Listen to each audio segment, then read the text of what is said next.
ஒரு பெரிய கஞ்சனின் வீட்டிற்கு ஒரு நாள் எதிர்பாராவிதமாக சில விருந்தினர் வந்து விட்டார்கள். அவர்களை பார்த்தவுடன் அந்த கஞ்சனின் மனம் கலங்கி போனது.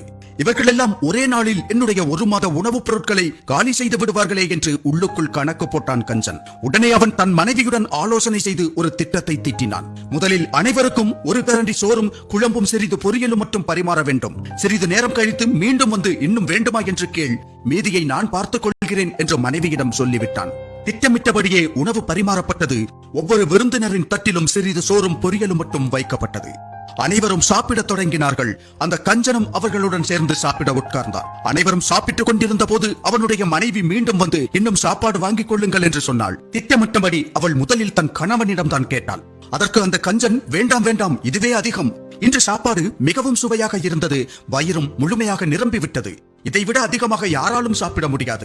அப்படி யாரேனும் சாப்பிட்டால் அவன் மனிதனே அல்ல, அது நிச்சயம் ஒரு நாயாகத்தான் இருக்க முடியும் என்று சொன்னான். அவன் அப்படி சொன்ன பின்னரும் விருந்தினர் யாரேனும் மறுசோறு வாங்கி சாப்பிட்டு இருப்பார்களா என்ன?